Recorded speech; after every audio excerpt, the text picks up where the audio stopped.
aizany mpianakavy o isakafo re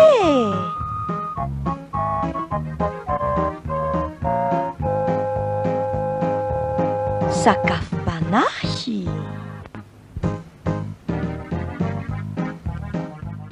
anio atolotry ny mpitandrina Ravelo Manatsoa Richard.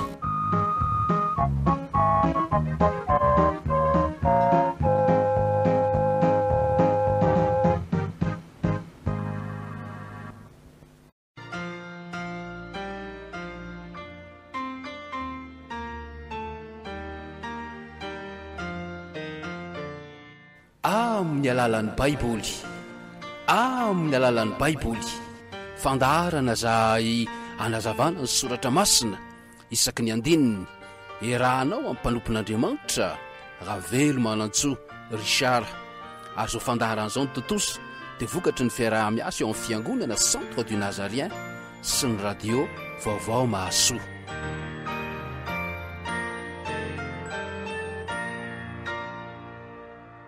Dia mbola faly tokoa mandroso indray ho antokatrano amin'ny lalan'izao fandaharan'izao androany. Ary dia miarahaba antsika rehetra koa amin'ny anaran'i Jesosy Kristy lay tompo sy mpamonjy antsika. Androany ny teny zay rahantsika mijery indray riavana dia ny bokin'ny Joela toko 2 andininy voalohany ka hatramin'ny 14. Joela toko 2 andininy voalohany ka hatramin'ny 14. Ary dia ndontsika hiaraka hijery sy hamaky an'izany teny zany amin'ny anaran'i Jesosy. Tso fiahozona ny anjomara ary miantso mafy ao an-tendrombohitra masina aoka ankofotra ny mponina rehetra amin'ny tany. Fa avy ny andron'i Jehova, eny efa nitombotra zany, dia andro maizina sy manjombona, andro mandrahona sy maisim-pito, toy ny fahazavan'ny maraina miely manerana ny tendrombohitra, dia firenena lehibe sy matanjaka, ka tsy nisy tahaka azy hatr'izay, sady tsisy tahaka azy intsony any aoriana, hatramin'ny taona ny taranaka faramandimby. Eo alohany misy afo mandevina, ary any aoriany misy lelafo mandoro, tahaka ny saedena ny tany eo alohany, fa ny any aoriana kosa dia tahaka ny hevitra foana, eny tsy misy tsy azony, mitaretsy-tsoavaly ny tarehiny, ary tahaka ny firiotry ny mpitaingin-tsoavaly ny firiotrany, tahaka ny vidiodikodin'ny kalesy any atapitendrombohitra no figorodiny ny fitsampikinany, sy tahaka ny fipororotry ny lelafo eny amin'ny haintanety, ary tahaka ny firenena mahery voalamina iady. Eo anoloany dia raiky tahotra indrindra ny firenena, ny tarerehetra mivaloarika, mitsarapaka tahaka ny lehilahy mahery izy, ary mananika ny manda tahaka ny mpiady, samy mandroso amin'izay itsiny, ka tsy vaky laharana, tsy mifanosika izy, fa samy mandroso amin'izay itsiny. Ary na dia miezaka mamaky ny sabatra aza izy, dia tsy voaratra, mifamoivoera ny tanàna izy, miazakazaka eny amin'ny manda izy, mananika ny trano izy, miditra eo am-baravarakely toy ny mpangalatra izy. Eo anoloany dia miororo ny tany, ary miozongozona ny lanitra, ny masoandro sy ny volana tonga maizina, ary ny kintana tsy mamirapiratra. Ary Jehova mahatonga kotroka eo anoloany ny miaramilany, fa lehibe indrindra ny tobiny, ary mahery izay manatanteraka ny teniny, fa lehibe sy matahotra indrindra ny andron'i Jehova. Ka iza ny mahatanty zany? Koa na dia ankehitriny aza ho Jehova, miverena amiko amin'ny fonareo rehetra, ary amin'ny fifadikanana sy ny fitomanina, ary ny fitarainana, ary ny fonareo ny tritriaro, fa aza ny fitafianareo, ary miverena amin'ny Jehova Andriamanitrareo, fa mamindra fo sy miantra izy, maro-po sady be famindrapo izy, manenina ny amin'ny loza, fandrao mba hanenina ihany izy, ka hamela fitahina ao ariny, dia fanatitra hoanina sy fanatitra hidina ho an'i Jehova Andriamanitrareo. Andriamanitra ranay tsara indrindra ao, mbola midera sy mankalaza anao zay, ary mbola mitsaoka ny anaranao indray androany. Enao lay Andriamanitra iky, enao lay mbola isaorana indray, satria mbola manome an'izao sakafo mpanao anay zao androany. Andriamanitra, ampafantarona indray ara ny sitraponao amin'ny alalan'izao teny izay omenao anay zao androany. Amin'ny anaranao Kristy, mbola angatahanay sy anaovanay zany vavaka zany androany. Amen. Jereo ry havana fa mbola miresaka tokoa an'ilay andron' Jehovah ty teny eto ty. Ambarany tsara inona ny zavatra hitranga rehefa tonga zany andron' Jehovah zany, kanefa dia jereo mbola misy koa ilay fiantsonan'ny olona mbola hibebaka foana. Raha tadidinao dia nampanao tena fanjakana iray an'i David Andriamanitra, ary zany fanjakana mahafinaritra ho avy zany no lasa loha hevitry ny mpaminany rehetra tao aorian'i David. Ny afatra lehibe dia ny hoe ho avy ety an-tany ny fanjakan'ny arivo-taona. Rehefa mamaky an'ireo mpaminany sika dia ohatran'ny antota-piraketana iray izy ireo, satria mifandimby mibanjana miandratra zany fotoana zany. Ary eto dia ataon'i Joela, izay voalohany amin'ireo mpaminany nanolotra sy niresaka ny amin'izany andron' Jehovah zany, mazava tsara mihitsy fa tsy hamiratra foana ny andron' Jehovah izay ahitana ny fanjakana arivo-taona. Alohan'ny fanjakana arivo-taona ry havana, izay fotoana anjakan'i Jesosy Kristy eto an-tany zany, dia isy fotoana iray izay natsoin'i Jesosy Tompo hoe fahoridehibe, ary dia ataon'ny toko faharoa mazava tsara amintsika zany. Andao tsika araka hijereny zany. Joela toko faharoa andininy voalohany. Tsofy ao ziona ny anjomara, ary miantso mafy ao tendrombohitra masina, aoka angofotra ny mponina rehetra amin'ny tany fa avy ny andron' Jehovah. Eny, efa nitombotra zany jerena ny boany azy. Tsofy ao ziona ao izy ny anjomara. Atao inona moa ny anjomara? Ny anjomara ngery havana dia anisan'ny fanairana koa anisan'ny fiantsona, fa isy zavatra na fanambarana lehibe zay ho avy, dia ozy izy hoe avy ny andron' Jehovah. Aoka patsiheviko anao ry havana fa i Joela ny voalohany amin'ireo mpaminany nanoratra, ary mijery ny taonjato mifandimby izy ka mahita ny andron' Jehovah. Manomboka amin'ny aiziny zany hoe manomboka amin'ny fitsarana. Ary eo dia ho avy eto an-tany Kristy ary anorina ny fanjakany. Dia zao nambarany hoe masoandro ny fahamarinana, manana fanasitranana amin'ny tanany no ilazany Malakia azy. Malakia toko 7:9. Dia ozy izy hoe tsofy ao zina ny anjomara, ary miantso mafy ao tendrombohitra masina. Jereva manondro ny Jerosalema ry havana ny hoe ziona sy ny tendrombohitra masina. Milaza izy fa tokony hitsoky ny anjomara sy antso mafy izy ireo. Zava-dehibe ny ahazontsika ny hevitry ny anjomara. Mila manana fijery ny Baiboly feno ry havana. Ny olona iray mba ahafahany mametraka ny eritreriny mikasika izay tena matoa ny resaka omena eny mizoro ny efatra mihitsy. Ny fahazona ny fototra izay niavian'ny zavatra iray dia mahatonga antsika ho afaka makasitraka izay lazain'ny mpanoratra ary azo ny zavatra tiany ambara. Inona kay no hevitry ny fitsofana ny anjomara? Jereo fa ny bokin'ny Nomeria any sika dia mahita fa rehefa nanomboka namakivaky ny tany hevitra ny zanak'Israely, dia nasain'Andriamanitra nanao anjomara volafotsy roa izy ireo. Ary dia nomeny Mosesy ny toromarika hoe, zao le toromarika, ary Jehovah niteny tamin'ny Mosesy ka nanao hoe manaova trompetra volafotsy roa anao. Voasana nanaovanao azy dia ho fiantsonao ny fiangonana sy ho fampianganao ny toby ireo. Any amin'ny bokin'ny Nomeria havana toko 10:1-2 zany teny nataon'i Jehovah Andriamanitra zany tamin'ny Mosesy amin'ny anamboarana ireo trompetra volafotsy roa ireo. Dia inona ny ampiasaina azy? Fiantsonana ny fiangonana sy rehefa le hianga ny toby.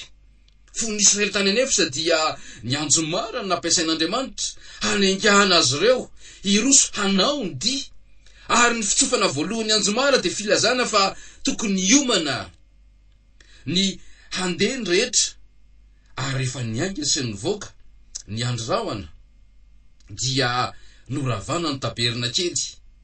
Naneno indray ny trompetra avy eo, ary lasa nandeha teo alohan'ny fokony Joda i Mosesy sy Arona, ary ny aloha lalana niaraka tamin'izy ireo ny fiara.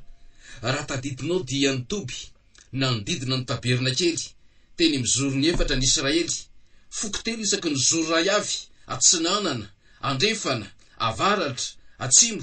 Ary dia nandeha araka ny filaharany avy ny fizarana tsiraray izay nampafantary ny fitsofana ny anjomara mba hanangana ny toby ray manontolo.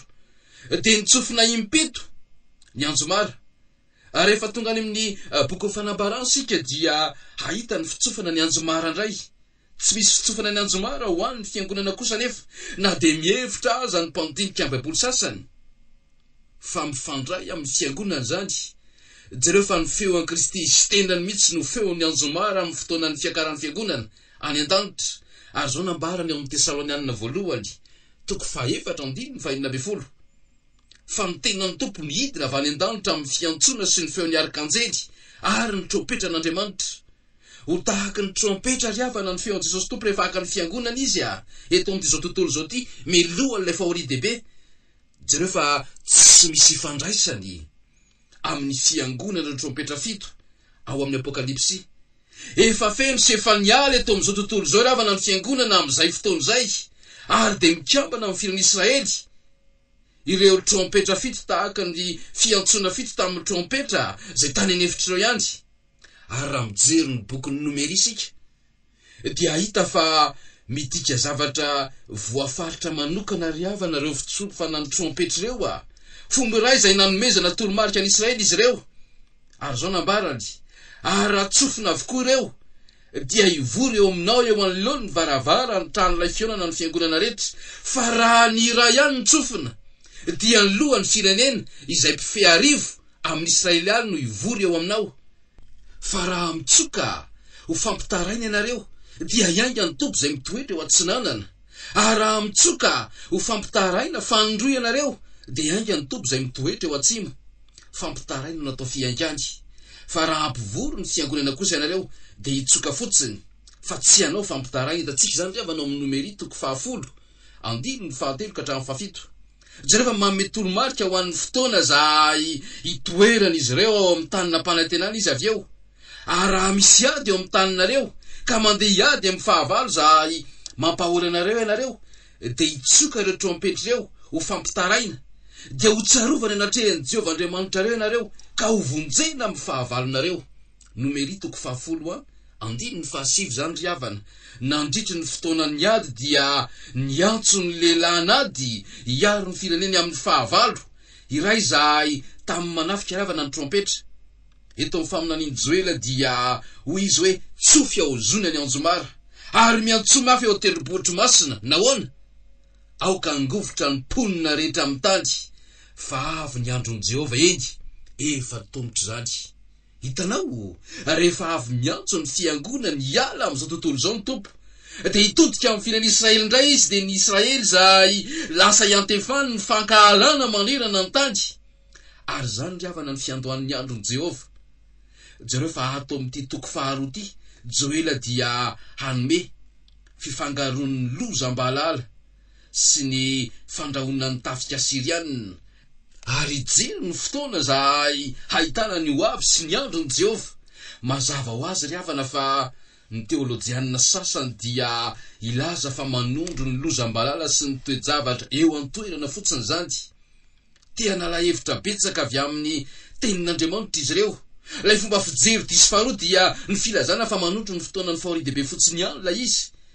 Everiko riavana fa mila hitatsika fa misy fampifangaroana mahafinaritra ato amin'ity bokin'ny Joely ity. Miala avy eo amin'ny lozam-bahalala izy ka mandeha any amin'ny andron'i Jehovah zay mbola any aorianany. Ary dia ampatsahivina anao fa fomba ny mpaminany no resaka toe-javatra iray misy eo an-toerana ary mifindra any amin'ny andron'i Jehovah avy eo. Ny andron'i Jehovah zay ahitana ny fotoana ny fahorian-dehibe sy ny hariv-taona. Lozam-bahalala riavana no toe-javatra nisy teo an-toerana ary tsy ho ela dia ho avy ny tarika Siriana.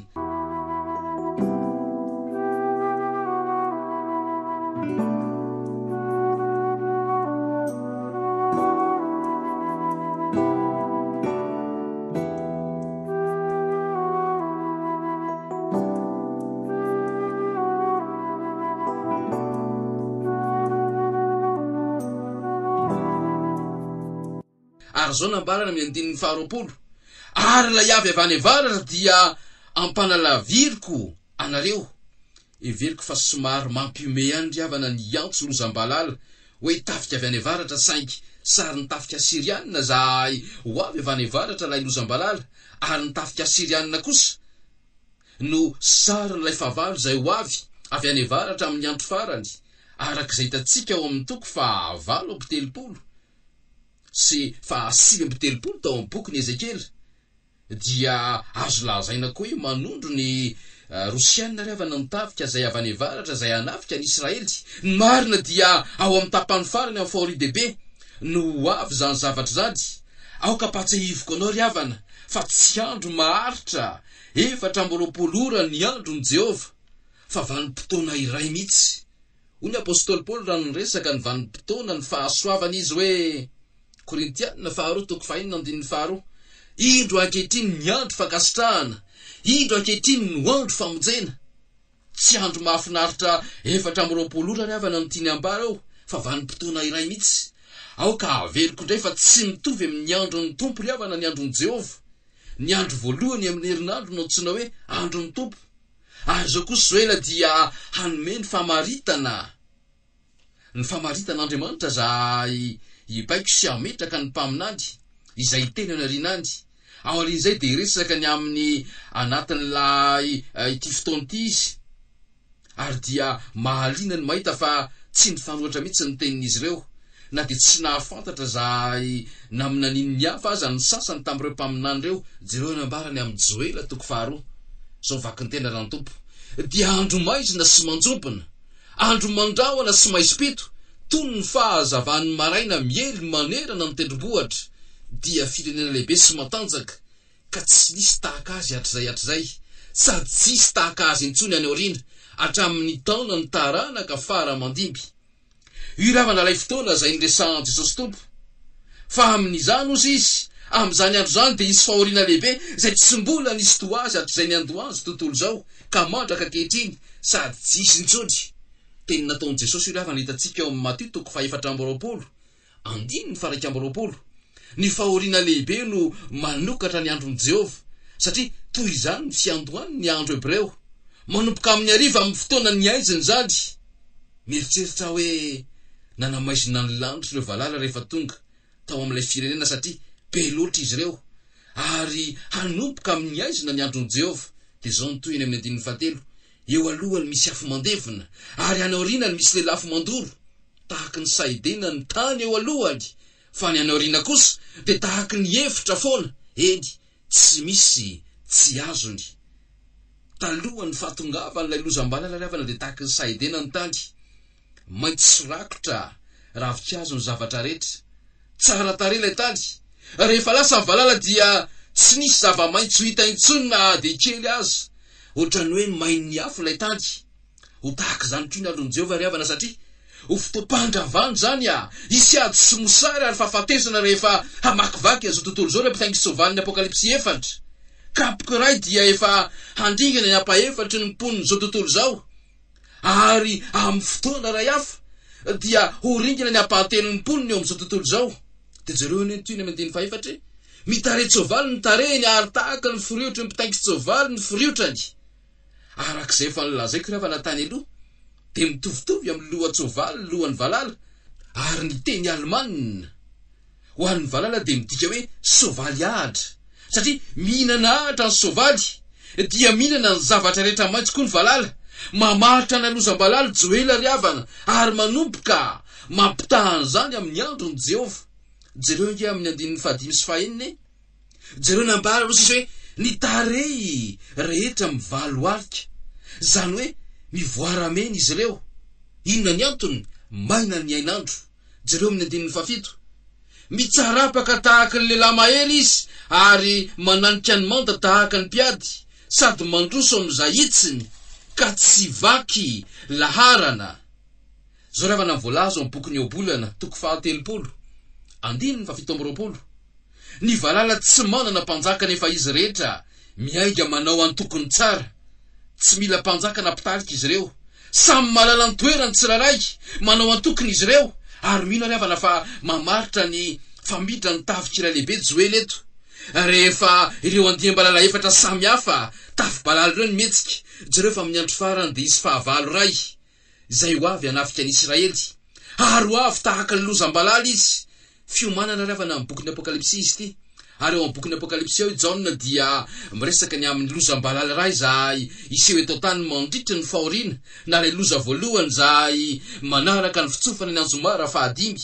Jaona barany, ary ny anjely fahadimy nitsoka dia hitako fa indro nisy kintana anankiray avy teny an-danitra latsaka tamin'ny tany, ary nomeny ilay anjely ny fanalahidiny lavaka tsy hita nonoa, ary nanokatra ny lavaka tsy hita nonoa izy, dia nisetroka niakatra avy tamin'ny lavaka tahaka ny setroka avy amin'ny lafaoro lehibe, ary tonga maizina ny masoandro sy ny abakabaka no nisetroka avy tao amin'ny lavaka, ary nisy valala nivoaka avy tao amin'ny setroka naka amin'ny tany, ary nomena hery reny tahaka ny hery manjoka amin'ny tany, ary nilazana izy mba tsy hanimba niahatra amin'ny tany na ny zava-maitso na ny hazo akory aza, fa ny olona zay tsy manana ny tompo-kasen'Andriamanitra eo amin'ny andry ny andry.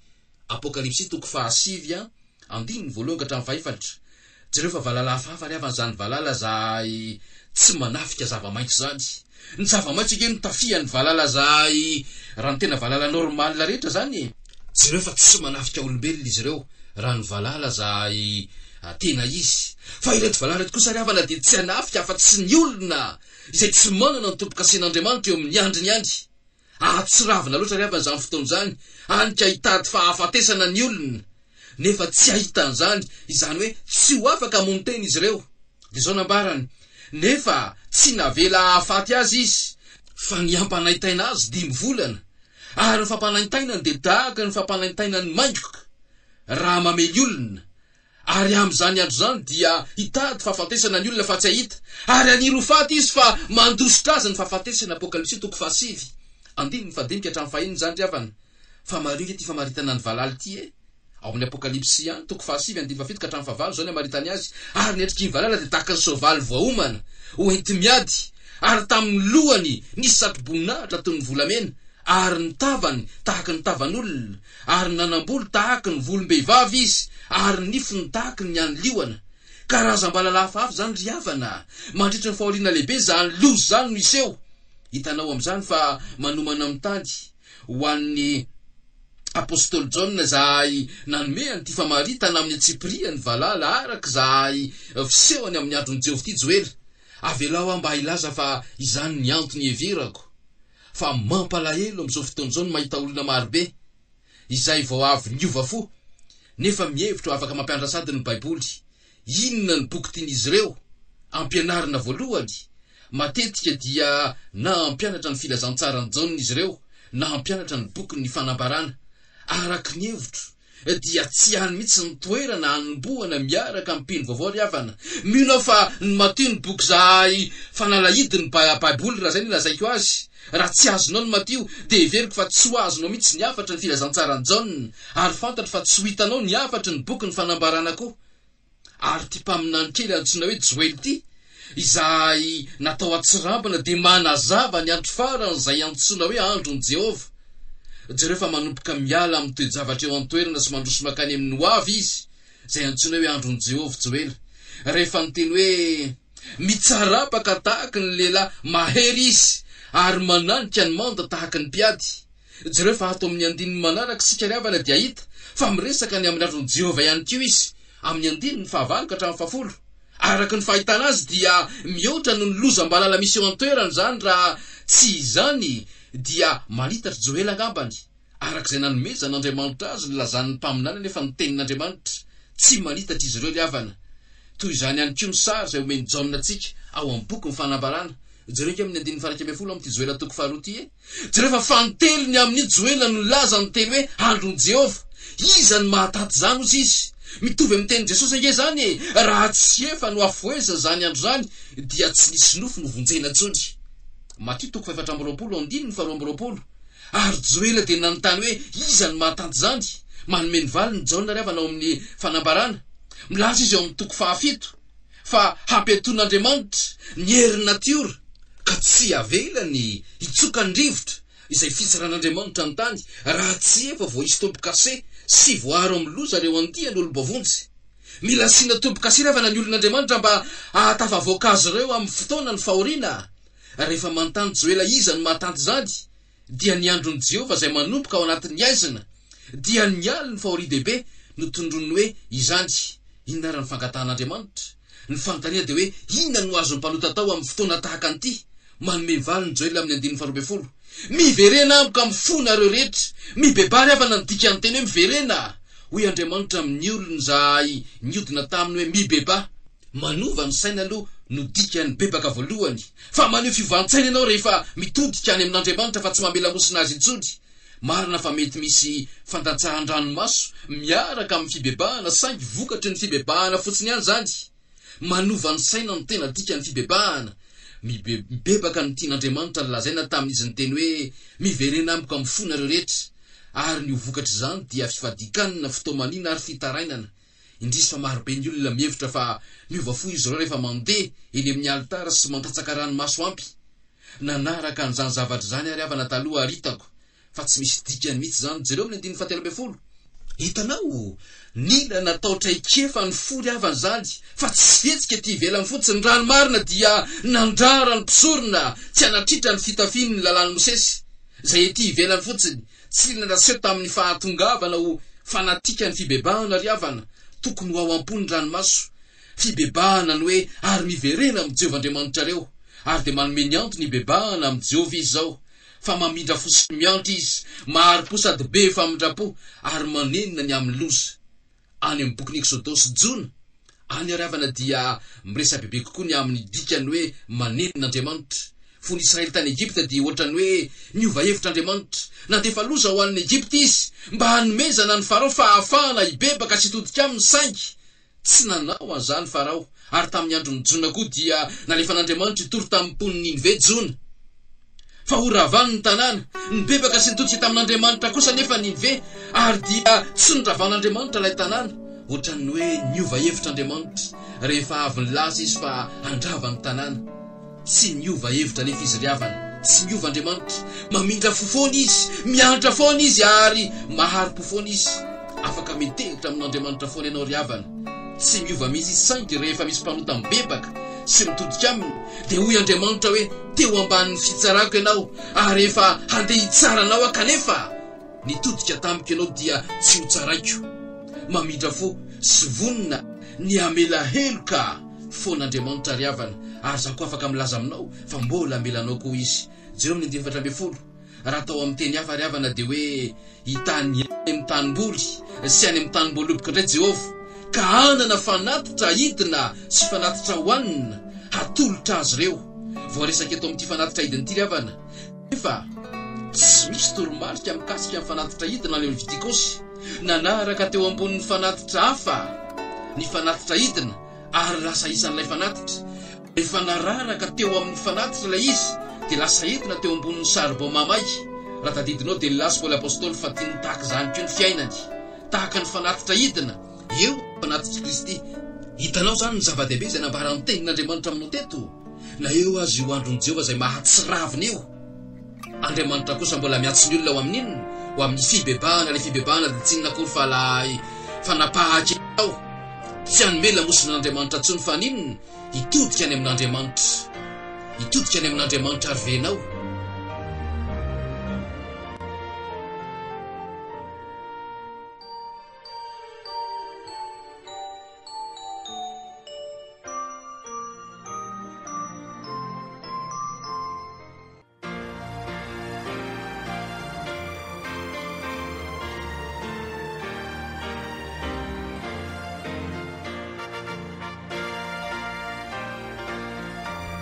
Narahanao teo ny fandaharana amin'ny lalan'ny baiboly, niarahanao amin'ny fiangonana Centre du Nazarien izay iarahan'ny miasa amin'ny radio vaovao masoa.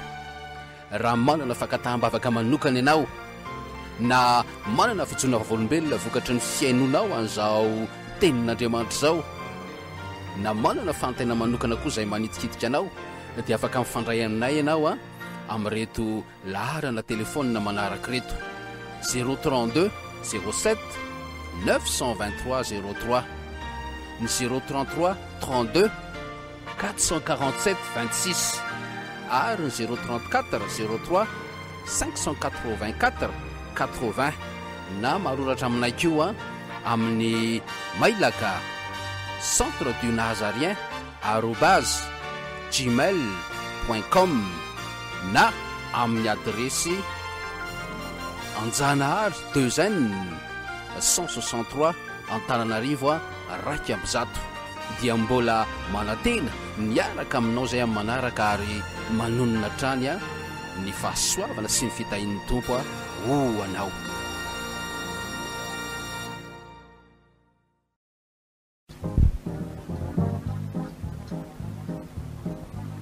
Renareo teo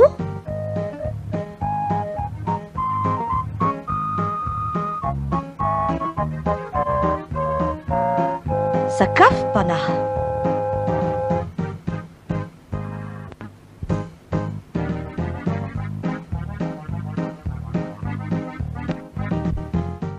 Androany niarahana tamin'ny mpitandrina Ravelo Manatsoa Richard.